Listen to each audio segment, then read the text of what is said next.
ছেলে ইব্রাহিম মারা গেল, আল্লাহ নবী সাল্লাল্লাহু আলাইহি সাল্লামের চোখ দিয়ে গলগল গলগল করে পানি বেরোচ্ছে, আর বলছেন ইন্না বিকা ইয়া ইব্রাহিম লামাহজুনুন, ইব্রাহিম তোমার জন্য আমি বড় দুঃখিত, তোমার জন্য আমি বড় দুঃখিত। আর যেদিনে নবীজির বেটা ইব্রাহিমের ইন্তেকাল হলো, ওই দিনে মক্কা এবং মদিনা শরীফে পুরো সূর্যগ্রহণ হয়ে গেল, সূর্য দেখা যায়নি। গোটা দুনিয়া মদিনার মানুষেরা হই হই করছে যে আল্লাহর নবীর বেটা মারা গেছে বলে আকাশও কাঁদছে, দেখো সূর্যও আজ মুখ লুকিয়ে ফেলেছে। নবীর কাছে খবর গেল, মদিনার লোকেরা বলছে নবীর বেটা মারা গেছে বলে সূর্য আজ লজ্জায় মুখ দেখায়নি। আল্লাহর নবী সন্ধ্যাবেলায় মেম্বারে উঠলেন আর বসলেন, শোনো, ইন্না শামসা ওয়াল কামারা আয়াতান মিন আয়াতিল্লাহ, চন্দ্র এবং সূর্য হলো আল্লাহর একটা সৃষ্টি, আল্লাহর কুদরতের নিশানি। লা তানকাসিফান লিমাউতি আহাদিন, কারো মৃত্যুর জন্য চন্দ্র গ্রহণ হয় না, কারো মৃত্যুর জন্য সূর্য গ্রহণ হয় না। আল্লাহর প্রকৃতির নিয়মে তারা ওঠে আর ডোবে, আল্লাহর প্রকৃতির নিয়মে তারা ওঠে আর ডোবে। আমার বেটা মরে গেছে বলে আজ সূর্য গ্রহণ হয়েছে এইটা বললো না, এটা ঠিক নয়, এটা আল্লাহর লীলা খেলা, আল্লাহর নির্দিষ্ট একটা কার্যকারণে হয়েছে। আমার বেটার জন্য সূর্য উঠেনি এটা বললো না। জি, নবীও তার বেটাকে বড় করতে পারেননি। অতএব হুজুরের বেটা হুজুর, মাওলানার বেটা মাওলানা, পীর সাহেবের বেটা পীর সাহেব, এই কনসেপ্ট ইসলামে নাই।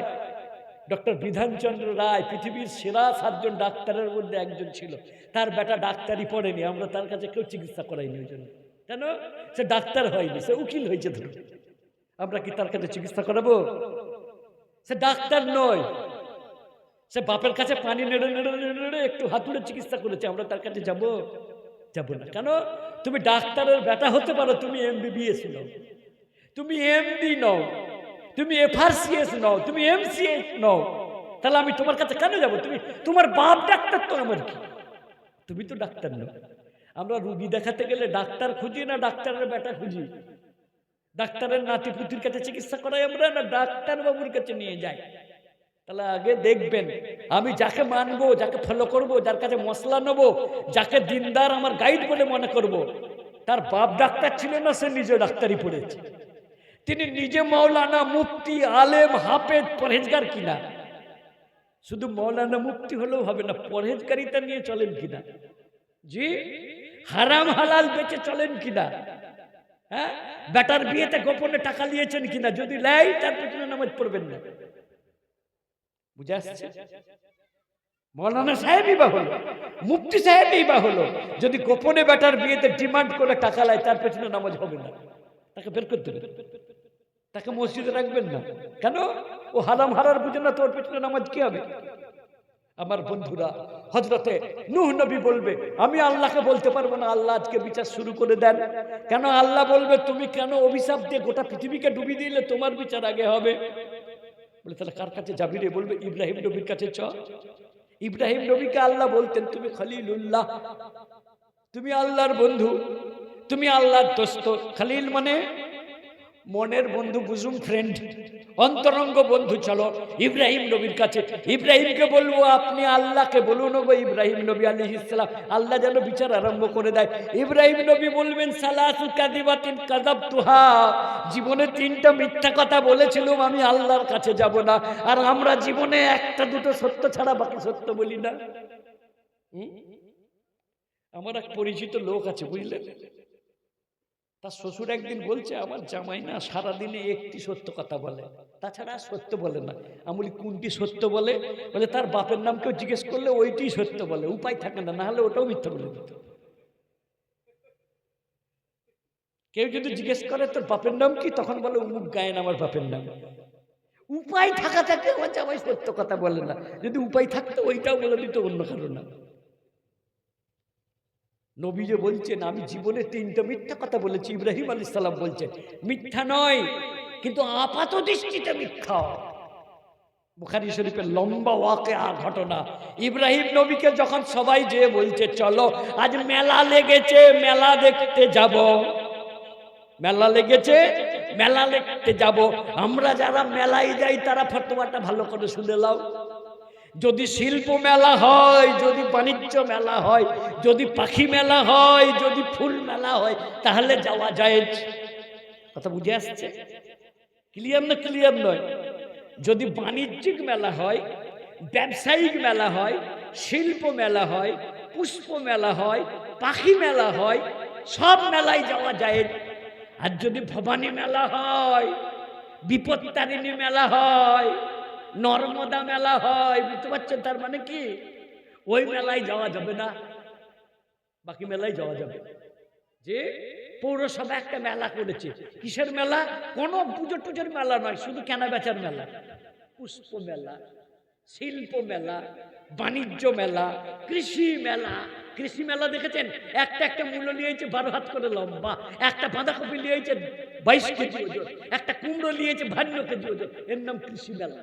একটা ফুল নিয়েছে 5 কেজি ওজনের গাঁদা ফুল, এগুলো হলো পুষ্প মেলা, বাণিজ্য মেলা, কৃষি মেলা। এই মেলা যাওয়া জায়েজ আছে, অন্য মেলায় যাওয়া জায়েজ নাই। বুঝে এলো? ইন জেনারেল বলে দিলুম। আর কোন মেলায় যাওয়া যাবে, কোনটায় যাওয়া যাবে না, আপনারা জায়গা ধরে ধরে ফতোয়া নেবেন না, একদম ফর্মুলাই ফেলে দেন।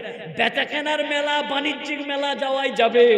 আর যদি কোনো ধর্মকেন্দ্রিক মেলা হয়, তাহলে সেই মেলায় যাওয়া যাবে না। কথা বুঝে এলো? জি, ইব্রাহিম নবীকে যে বলছে চলো আমরা মেলায় যাব, মেলাটা ছিল ভবানী মেলা। ইব্রাহিম ফানাজারা নাজরাতান ইলান নুজুমে, আকাশের দিকে তাকালো আর আল্লাহর কথা ভাবলো। ফাকালা ইন্নী সাকিমুন, বলল আমার শরীর খারাপ, আমি যাব না। অথচ শরীর খারাপ লাই, তার মন খারাপ ছিল। কেন? ওখানে সবাই যে মূর্তি পূজা করছিল, আর ইব্রাহিম নবী মূর্তি পূজা বিরোধী ছিলেন, বললেন আমি যাব না।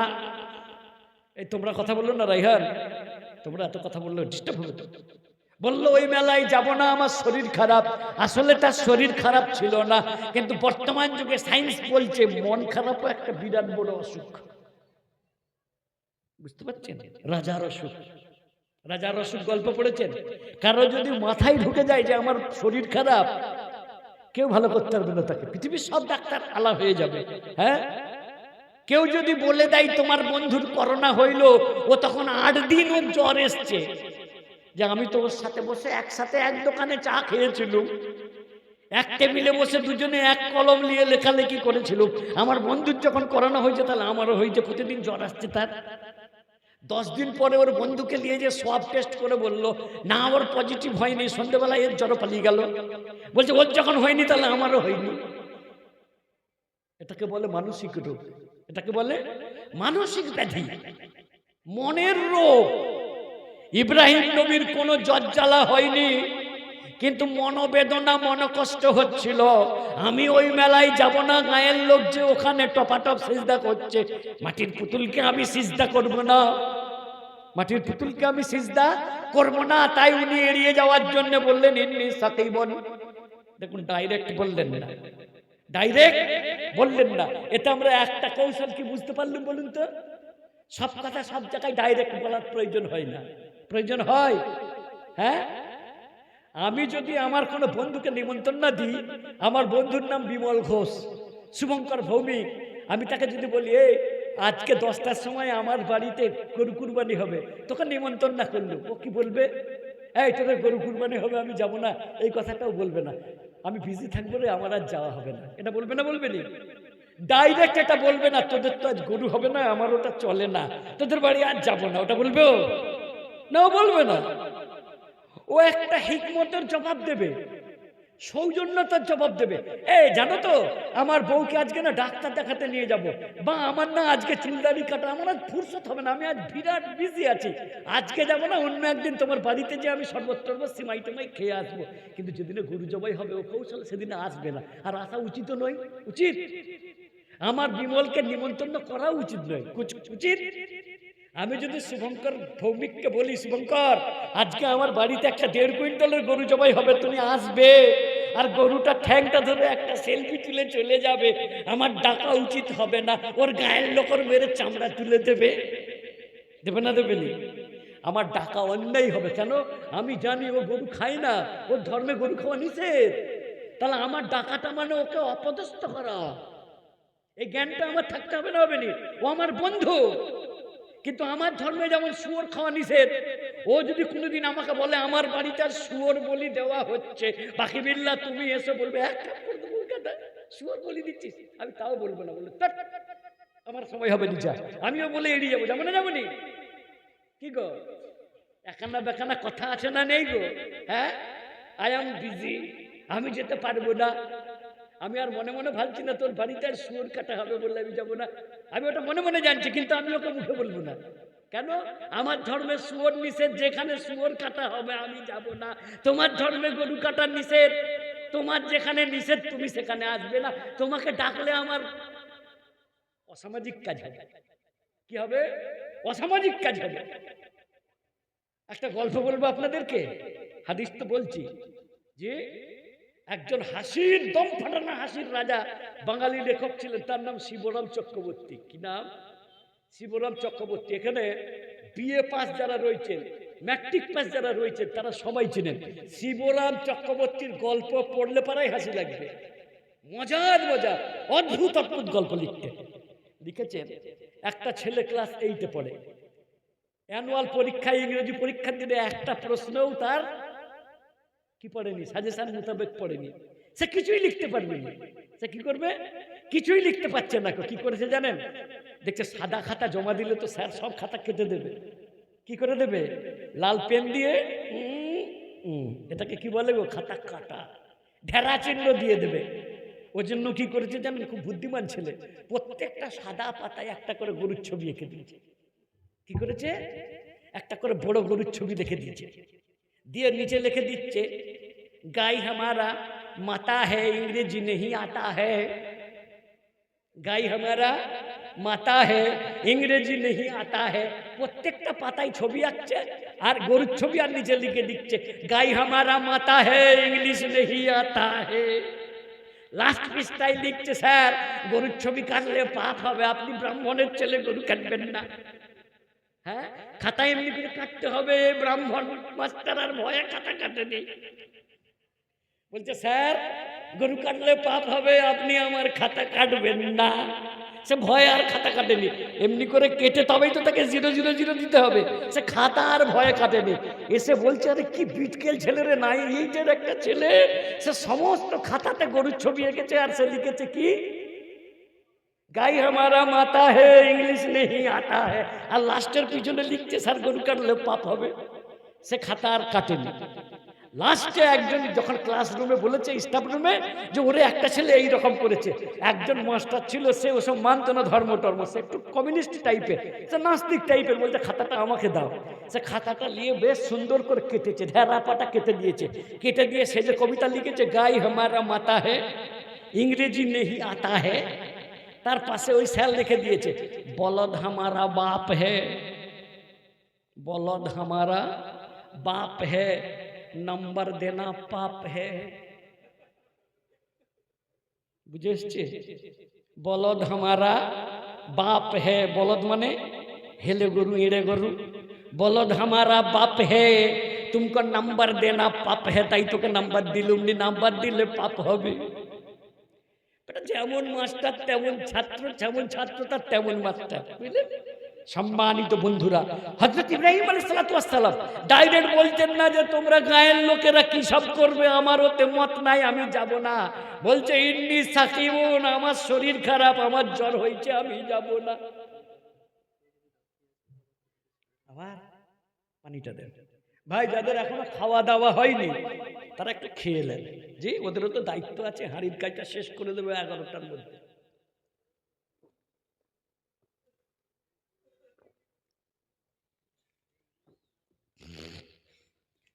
আমার সম্মানিত বন্ধুরা, হযরত ইব্রাহিম আলাইহিস সালাতু ওয়াস সালাম বলছেন ইন্নী সাকিমুন, আমি অসুস্থ, আমি যাব না। কিন্তু ডাইরেক্ট বলল না যে তোদের ওই মেলায় আমার যেতে মন চাইছে না তাই যাব না, তোরা অমুক অমুক করবি, আমরা যাব না। তাহলে সব কথা সবসময় ডাইরেক্ট ব্যাট চালাতে নয়, মাঝে মাঝে সুইং করে দিতে হয়। বুঝতে পারছেন তো? সব কথা সোজাসুজি বলতে নেই। যদি মনে করেন যে আমি এই সোজা কথাটা বলে দিলে সমাজে অশান্তি তৈরি হবে, আমার লাইফ রিস্ক হবে, আমি সেখানে বলবো না। আমি একটু কথাটাকে ঘুরিয়ে বলবো। তিনি ঘুরিয়ে বললেন, মিথ্যা নয়, তার মন খারাপ, তাই বলছেন ইন্নী সাকিমুন, আমি অসুস্থ। আর ইব্রাহিম নবী যখন মিশরে গেলেন তখন মিশরের জালিম বাদশা তার সুন্দরী বিবি সারাকে কেড়ে নিল।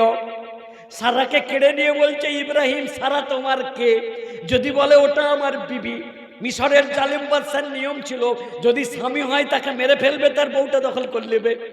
আর যদি বলে আমরা ভাই বোন, তাহলে ওর ভাই তাকে দু চার ঘা দিয়ে বলবে তুই পালা, তোর বোনটা আমার কাছে রইল, জানে বাঁচতে হবে। ইব্রাহিম নবীকে জিজ্ঞেস করছে, সারা তোমার কে? বলছে এটা আমার বোন। ওটা মিথ্যা ছিল, উনি বোন ছিলেন না, ওটা কি ছিল? মিথ্যা ছিল। কিন্তু হাদিসের পণ্ডিতরা বলছেন ওটা মিথ্যা নয়। কেন? ভ্রাতৃত্ব তিন রকমের আছে। ক রকমের? তিন রকমের। একটা ঔরসগত ভ্রাতৃত্ব, আমরা দুই ভাই মানে মায়ের পেটের ভাই, এক বাপের ঔরসে আমরা জন্ম, এটা রক্তগত ভ্রাতৃত্ব। একটা সামাজিক ভ্রাতৃত্ব, একটা মানবিক ভ্রাতৃত্ব। আমরা ভারতবর্ষে হিন্দু মুসলমান পাশাপাশি ভাই বাস করি, আমরা এক দেশের মানুষ, এক জাতি, এক দেশের নাগরিক, আমরা ভাই ভাই। গোটা পৃথিবীর মানুষ আমরা ভাই ভাই। কেন? আল্লাহ বলেছেন কোরআনের মধ্যে, আমি তোমাদেরকে একজন পিতার একজন মাতা থেকে সৃষ্টি করেছি। কি করেছি? একজন পিতা একজন মাথা থেকে। ওয়াজআলনাকুম শুউবান ওয়া কাবাইলান লিতাআরাফু, আমি কাউকে শেখ করেছি, কাউকে খাঁ করেছি, কাউকে সৈয়দ করেছি, কাউকে ভুইয়া করেছি। এজন্য নয় যে তোমরা বলবে আমরা সৈয়দরা দামি লোক, আমরা খাঁ সাহেবরা দামি লোক, এজন্য আমি করিনি। বরং কি করেছি? কেন করেছি? ওয়াজআলনাকুম শুউবান ওয়া কাবাইলা, তোমাদেরকে নানা গোত্রে নানা বংশে আমি বিভক্ত করেছি। লিতাআরাফু, যাতে তোমরা পরস্পর পরিচিত হতে পারো। গায়ে তিনটে আব্দুল আছে, একটা আব্দুল ভাঙি, একটা আব্দুল কাজী, একটা আব্দুল মন্ডল, একটা আব্দুল শেখ। চেনাচিনি হওয়ার জন্য আমি পদবি তৈরি করেছি, গোত্র তৈরি করেছি, জাতি বিভাজন করেছি। না হলে সৈয়দ বংশের বেনামাজি মাতাল হলেও আর খাঁ বংশের বেনামাজি মাতাল হলেও শেখ বংশের সাধারণ মানুষের চেয়ে ভালো হবে তা নয়। হ্যাঁ গো, আল্লাহ নবীর বংশ হলে ভালো হয়ে যাবে? আবু জেহেল তো নবীর চাচা ছিলেন, আবু লাহাব তো নবীর চাচা ছিলেন, সে কি জান্নাতে যাবে? যাবে না, যাবে না। নবীর চাচা হযরতে আবু তালেব নবীর পরম বন্ধু ছিলেন, কিন্তু তিনি জান্নাতে যাবেন না। মুসলিম শরীফের হাদিস, বাবুল ঈমান ইনদাল গরগরা, যখন গড়গড়া মানে ঘড়ঘড়া নিয়ে এসে যাবে, জাকনদানি শুরু হয়ে যাবে। আল্লাহ নবীর যখন চাচা আবু তালেবের ইন্তেকাল হচ্ছে, নবী সাল্লাল্লাহু আলাইহি সাল্লাম যে বললেন, ওগো চাচা আবু তালেব, তুমি আমার পরম বন্ধু, তুমি আমার পরম অভিভাবক ছিলে। গোটা আরবের বিশ্ব যখন আমার বিপক্ষে চলে গেছিল, সবাই আমাকে ছেড়ে চলে গেছিল, তুমি আবু তালেব আমাকে আগলে রেখেছিলে। কিন্তু কিয়ামতের দিনে হাসরের মাঠে আমি তোমার জন্য সুপারিশ করব। তার জন্য একটাই শর্ত হচ্ছে কালেমা লা ইলাহা ইল্লাল্লাহু মুহাম্মাদুর রাসূলুল্লাহ। তুমি পবিত্র কলমা পড়ে লাও চাচা, মরার আগে আমার এই কলেমায় দীক্ষা লাও, তবেই আমি আল্লাহকে বলতে পারবো, আল্লাহ এটা আমার চাচা যান, এটা আমার চাচা যান।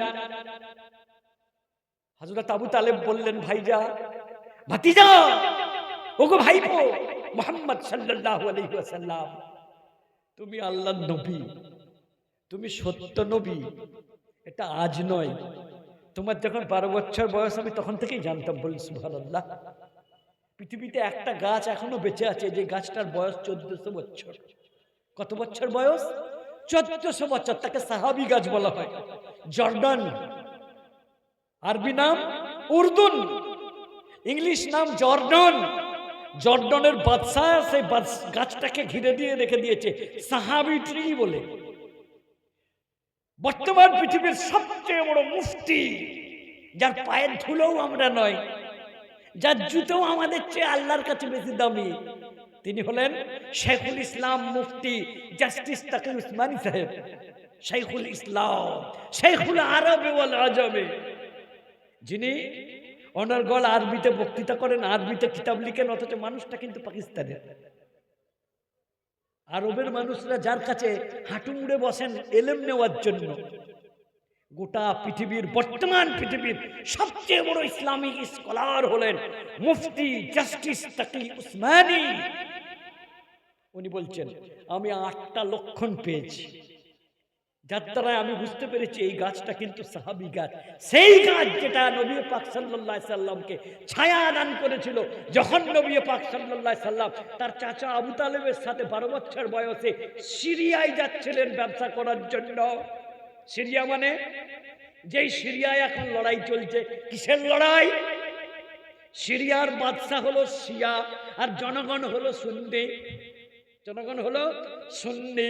আমেরিকা এবং রাশিয়া বলছে জনগণ তোমাদের ইচ্ছাই সুন্নি বাদশা পাবে না, বাশার আল আসাদ হলো তোমাদের বাদশা, ও রাজবংশ তোমাদেরকে রাজত্ব করবে। এরা বলছে আমরা মানব না, আমাদের জনগণ সুন্নি, আমরা সুন্নি বাদশা চাই। এই নিয়ে তো ঝামেলা। ইরাকে ছিল এর উল্টো, সাদ্দাম হোসেন ছিল সুন্নি আর ইরাকের জনগণ ছিল শিয়া, তারা একে মানত না, এই নিয়ে ঝামেলা হতো। বুঝে আসছে? জি, আল্লাহ নবী সাল্লাল্লাহু আলাইহি সাল্লাম বলেছেন, শোনো শেষ জামানায় দুটো দল আসবে, যেই দলের যারা পতাকাবাহী হয়ে যাবে, সেই দলের যারা ছায়া সঙ্গী হয়ে যাবে, তারা নাজাত পেয়ে যাবে। একটা দল হলো যারা ইউকাতিলুনা আলা বাবিদ দিমাশকে, দিমাশক হলো সিরিয়ার রাজধানীর নাম দামাস্কাস, যারা দামাস্কাসের গেট রক্ষার জন্য ইমাম মেহেদীর আগমনের অপেক্ষায় যারা যুদ্ধ করবে। আর যারা হলো ইউকাতিলুনা আলা বাবিল আকসায়ে, যারা মসজিদে আকসাকে রক্ষা করার জন্য লড়াই করবে। হোয়াট ইজ দ্য মসজিদুল আকসা? মসজিদে আকসা কোনটা? কোন মসজিদ? মুসলমানদের কাছে পৃথিবীর 3টা মসজিদ সবচেয়ে বড়। জোড়া মসজিদে নামাজ পড়লে বেশি নেকি পাবে। কোন মুফতি যদি বলে ভেবে নেবেন ভুল ফতোয়া, জালমাল। জোড়া মসজিদ বুঝতে পারছেন? হ্যাঁ, পৃথিবীর কোন মসজিদে নামাজ পড়লে বেশি নেকি পাবে না। পাঁশকুড়া মসজিদে নামাজ পড়লে বেশি নেকি পাবে না, নাকোদা মসজিদে নামাজ পড়লে বেশি নেকি পাবে না, দিল্লির জামা মসজিদে নামাজ পড়লে বেশি নেকি পাবে না। পৃথিবীর 3টি মসজিদ আছে, আল্লাহর নবী বলেছেন লা তাশুদ্দুর রিহাল ইল্লা লিসালাসাতি মাসাজিদা। 3টে মসজিদ ছাড়া কোনো মসজিদের জন্য লোটা কম্বল বেঁধে নিয়ে যাওয়া চলবে না। যে মসজিদে ওখানে নামাজ পড়বো নেকি বেশি পাবো না। 3টি মসজিদ আছে। মসজিদুল আকসা 3 নম্বর মসজিদ, মসজিদি হাজা আমার এই মদিনার মসজিদ, আর মসজিদুল হারাম হলো মক্কার কাবার মসজিদ। কাবা শরীফে একটা নামাজ পড়লে 1 লক্ষ নেকি পাওয়া যায়, সেই নামাজটা জামকুন্ডা মসজিদে পড়লে 1টা নেকি পাওয়া যায়। বুঝে আসছে? এলাইগঞ্জের মসজিদে যদি নামাজটা পড়েন, যদি 1টা নেকি পেতেন, ওই নামাজটাই যদি কাবার চত্বরে মসজিদুল হারামে পড়েন, আল্লাহ 1 লাখ নেকি দান করবেন। ওই নামাজটাই যদি মসজিদের নববীতে পড়েন, আল্লাহ ওই নামাজটার নেকি 50 গুণ দান করবেন, 50,000 দান করবেন। ওই নামাজটাই মসজিদুল আকসাতে পড়লে আল্লাহর নবী বলেছেন 25,000 নেকি পাবে, 25,000 নেকি পাবে। কোন মসজিদ? মসজিদুল আকসা। কোরআনের মধ্যে ওই মসজিদের কথা আল্লাহ বলেছেন, সুবহানাল্লাযী আসরা বিআবদিহি লাইলাম মিনাল মাসজিদিল হারাম ইলাল মাসজিদিল আকসা। পৃথিবী এত মসজিদ আছে, তবু মুসলমানরা কেন মসজিদে বাইতুল মুকাদ্দাসের জন্য লাখো লাখো ঝাঁকো ঝাঁকো প্রাণ দিয়ে দিচ্ছে? একটা মসজিদের জন্য কত এত জান দিয়ে দিচ্ছে। জানো না ইসলামের 3 নম্বর সম্মানিত মসজিদ হলো বাইতুল মুকাদ্দাস। ওই মসজিদটা কবে তৈরি হইল? আল্লাহ বলছেন ইন্না আউওয়ালা বাইতিন উযিয়া লিন-নাসি লাল্লাযী বিবাক্কাতা। পৃথিবীর ভূপৃষ্ঠে প্রথম সেই বাড়িটা যেটা আল্লাহর ইবাদতের জন্য ফেরেশতারা তৈরি করে দিয়েছিল, প্রথম বাড়িটা হলো লাল্লাযী বিবাক্কাতা, যেটা বাক্কা অর্থাৎ মক্কা নগরীতে আছে। কাবা ঘর পৃথিবীর প্রথম মসজিদ। ওই মসজিদ তৈরির 40 বছর পরে ফেরেশতারাই তৈরি করলেন মসজিদুল আকসা, যেই মসজিদটা বর্তমান দাঁড়িয়ে আছে। ওই মসজিদটা আজ থেকে 3000 বছর আগে সুলাইমান নবী এবং তার বাপ দাউদ নবী তৈরি করেছিলেন। রাজমিস্ত্রি ছিল কারা? জিন্নাতরা। রাজমিস্ত্রি ছিল জিন্নাতরা। 3 বছর 2.5 বছর আগে তৈরি করেছিলেন হযরত দাউদ আলাইহিস সালাতু ওয়াস সালাম। দাউদ নবী ইহুদিদের নবী। কাদের নবী? ইহুদিদের নবী। মুসা নবী কাদের নবী? ইহুদিদের নবী। আমাদের নবী। আমরা পৃথিবীর কোন নবীকে অসম্মান করিনি। পৃথিবীর কোন মুসলমান পৃথিবীর কোন নবীকে অসম্মান করে না। যদি করে সে বেঈমান, সে কাফের। আল্লাহ কোরআনে বলছেন তিলকার রুসুল ফাজ্জালনা বাযাহুম আলা বাযিন, ওই সকল নবী আছেন আমি কাউকে একটু বেশি সম্মান দিয়েছি, কাউকে একটু কম সম্মান দিয়েছি, কিন্তু আমরা লা নুফাররিকু বাইনা আহাদিম মির রুসুলিহি, আমরা আল্লাহর রাসূলদের মধ্যে বিভেদ করি না। 1,24,000 পয়গম্বর বা নবী পৃথিবীতে এসেছেন, আমরা ঈসা নবীকেও নবী বলে মানি, মুসা নবীকেও নবী বলে মানি। তসলিমা নাসরিন বলল কি জানেন, ডিসেম্বর মাস চলছে না, 25শে ডিসেম্বরে একটা দিন আসছে, যে দিনটার নাম হলো বড়দিন। কি দিন? বড়দিন। আমি একদিন এক মাস্টার মশাইকে বলছি, তিনি প্রাইমারি প্যারা টিচার, আমি বলি বড়দিন মানে কি? বলছে জানেন না, ওই দিনের দিনটা সবচেয়ে বড় হয়। আমি বলি তুমি কি ঘুষ দিয়ে চাকরি পেইলে না কি? বলো না, ডিসেম্বর মাসে বড়দিন হবে কেন? হ্যাঁ, মিনিটে বড় ঘন্টায় বড় যদি বলো সেটা জুলাই মাসে হবে।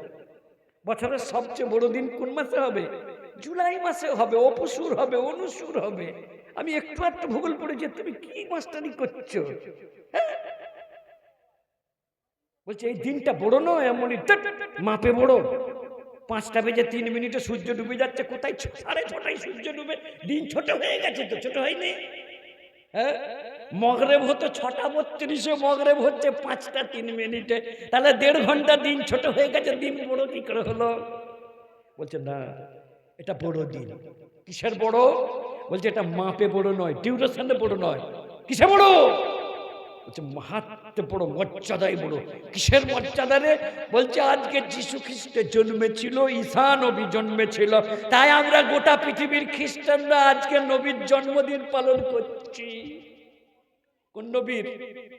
ঈসা নবীর। কোন নবীর? যিশু খ্রিস্টের, ঈসা নবীর।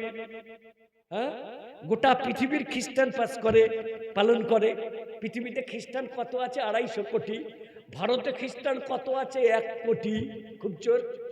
কিন্তু দেখবেন মেদিনীপুর সদরে একটা এমন বাড়ি থাকবে না যেদিনে বড়দিন পালন হবে না, কেক কাটা হবে না। এরা কি সব খ্রিস্টান নাকি? কোনো বেটা খ্রিস্টান নয়, মুসলমানের বেটা মুসলমান, এর দাদু মুসলমান, এ জানে না কিসের বড়দিন। বলছে চল গাড়ি ভাড়া করে আজকে মন্দারমণি যাব, মারুতির ছাদে আজকে বক্স বাজিয়ে দিয়ে আমরা গান বাজিয়ে বাজিয়ে ফেস্টি করব। কেন? বলছে আজ বড়দিন। কিসের বড়দিন? আর যিশু খ্রিস্টের বড়দিন। মুসলমানদের নবীর বড়দিন লাই, হিন্দুর বড়দিন লাই। হিন্দুর বড়দিন রামনবমী, যেদিনে ভগবান রাম জন্মেছেন। হ্যাঁ, জন্মাষ্টমী, যেদিনে ভগবান শ্রীকৃষ্ণের জন্ম হয়েছে। এগুলো হিন্দুরা পালন করবে। হিন্দুরা কেন বড়দিন পালন করবে? কথা বুঝে আসছে? হিন্দুর ছেলে কেন 25শে ডিসেম্বরকে বড়দিন পালন করবে? বলবে না, আমরা বিরাট উদার, আমরা খ্রিস্টানদের নবীর দিনটাকে বড়দিন বলে মনে করি। তো তাহলে পরে রবিউল আউয়ালটাকে কেন তারা মনে করিস? হ্যাঁ, অ্যাকচুয়ালি ইসলামে জন্মদিন মৃত্যুদিন বলে কোনো কনসেপ্ট নেই। কথাটা বুঝে আসছে তো? আমি 10 বছর পরে আপনাদের এই এলাকায় এলাম। 10 বছর আগে এলাইগঞ্জে এসেছিলাম একবার, আমার বন্ধুর মাধ্যম দিয়ে। মৌলানা মঞ্জুর আলম সাহেব এসেছিলেন, আমি এসেছিলাম, আবার এসেছি। আবার বলে যাচ্ছি আপনাদেরকে, বড়দিন কাদের? অনলি খ্রিস্টানদের। তারা তাদের নবীর জন্মদিন পালন করে। কোন দিনে? 25শে ডিসেম্বর রাত্রি 12টার সময় ওরা হৈ হৈ করে বলে আজকে আমাদের নবী জন্মেছিল, আজকে আমাদের নবী জন্মেছিল। কিন্তু ইতিহাস বলছে যিশু খ্রিস্টের জন্ম 25শে ডিসেম্বর নয়, জানুয়ারি মাসের 12 তারিখে। ডক্টর জোহর সরকার, যিনি প্রসার ভারতীর সিইও, নাম শুনেছেন? দূরদর্শন, সরকারি টিভি, তার চিফ এক্সিকিউটিভ অফিসার, তিনি লিখলেন আনন্দবাজার পত্রিকায় যে বড়দিন 25শে ডিসেম্বরে যিশু খ্রিস্ট জন্মায়নি, তিনি জন্মেছেন জানুয়ারি মাসের 11-12 তারিখে। কিন্তু রোমান সম্রাটরা দেখলো বছর শেষে একটা আনন্দ ফুর্তি আমাদের করতে হবে, তাহলে আবার জানুয়ারিতে কেন উৎসব করবি? তবে রোমান বছর হিসাবে 25শে ডিসেম্বরটা লাগিয়ে দে, যিশু খ্রিস্টের জন্মদিনও হবে, বছর শেষে হবে, এয়ার এন্ডিংও হবে, 1 সপ্তাহ ধরে শুধু ফুর্তি আর ফুর্তি। 31st নাইট হবে, 31শে জানুয়ারি হবে, জানুয়ারির বেটারা সব বেরিয়ে পড়বে। কথা বুঝতে পারছেন? মুসলমানের বেটারা বেরোবে গো, মুসলমানের বেটারা সব বেরিয়ে পড়বে। আমাকে আজকে দাওয়াত দিল, বললো হুজুর গড়িয়া, কলকাতা গড়িয়া থেকে ফোন করছি। আমি বললাম কি হবে গো? বলছে জলসা করব। আমি বললাম কেন, কিসের জলসা? বলছে ছেলেরা যাতে 1 জানুয়ারি 31 ডিসেম্বর এই সব নিয়ে যাতে মাতামাতি না করে, তাই আমরা একটা জলসা করব। আমি বললাম ঠিক আছে, তাহলে যাব, তোমাদের নিয়তটা ভালো। মুসলমানদের আচ্ছা পয়লা বৈশাখ বাঙালিদের নববর্ষ, তাই তো? আমরা যারা বাংলা ভাষায় কথা বলি তাদের পয়লা বছর হচ্ছে পয়লা বৈশাখ, যারা ইংরেজি মাতৃভাষা তাদের নববর্ষ হচ্ছে পয়লা জানুয়ারি। আমরা মুসলমান তো বাঙালি হিসাবে পয়লা বৈশাখটাকেও আমরা বলতে পারি এটা আমাদের নববর্ষ। জানুয়ারি আমাদের মাতৃভাষা নয়, আমরা পয়লা জানুয়ারি কেন লাফালাফি করব? হ্যাঁ, মুসলমানদের জন্য আরবি তারিখ জানা, গণনা করা, মাস জানা, দিন জানা, এটাও একটা সুন্নত। মুসলমানরা সুন্নত ছেড়ে দিয়েছে, হ্যাঁ, ফরজ ওয়াজিব ছেড়ে দিয়েছে। আরবের মুসলমানগুলো তো ওয়াজিব ছেড়ে দিয়েছে, ফরজ ছেড়ে দিয়েছে। বুঝতে পারছেন আমার বন্ধুরা? মুসলমানদের নিউ ইয়ার হলো পয়লা মুহররম। বছরের শুরু কোন মাস দিয়ে? মুহররম। আর ফার্স্ট মুহররম হলো নববর্ষ, হিজরি নিউ ইয়ার। অনেক মুসলমান জানেই না, তার বাপ জানে না, তার দাদু জানে না, কেউ জানে না যে